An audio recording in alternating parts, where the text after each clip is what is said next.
शेंबड्या पुरीच्या प्रेमात पडायचं. तिला अकलीचा पत्ता नाही आणि ती नाही म्हणली का जिंदगी उदास. ती भंगारच पोर आहे. तू का नादी लागला बावळ्या. तिच्या पायी 3 मेले, तू चौथा आहे का आला टाकला. आणि पोरीसाठी मरतो का टोन घ्या. अरे शीर सलामत तो पगडी पत्यास. कारण जी माणसं तब्येतीत जास्त असतात ती डोक्यात कमी असतात. म्हणजे ज्या भुईमुगाला पाला जास्त असतो त्याला शेंगा कमी असतात. जी माणसं मोठ्यानं हसतात ती सज्जन असतात आणि जी गालात हसतात प्युअर गद्दार.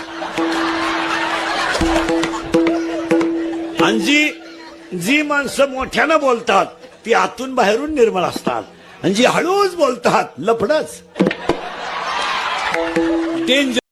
बायको ज्यांचे लग्न राहिले त्यांनी स्वप्नात सुद्धा हा विचार करायचा नाही.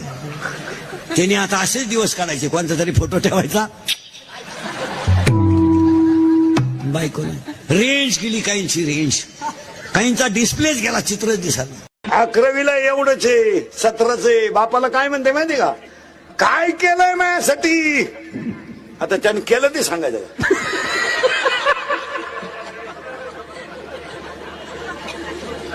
तो म्हणला मारली शकम्या. मग आता काय करू.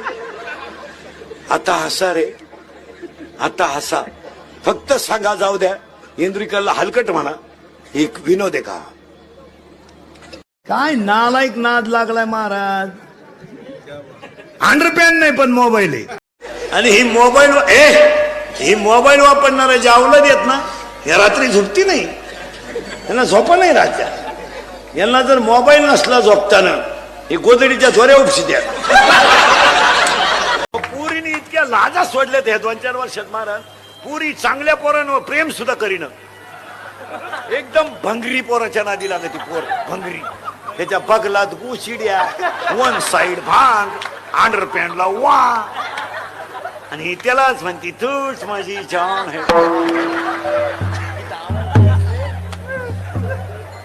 10वी-12वीचे टोनगे जण नीट आहे का. मिश्या फुटल्या नाही नालायक हो तुम्हाला. मिश्या क्वार्टरी मिळतो तुम्ही. भंगरी बापाची पैदास, हलकट क्वालिटी.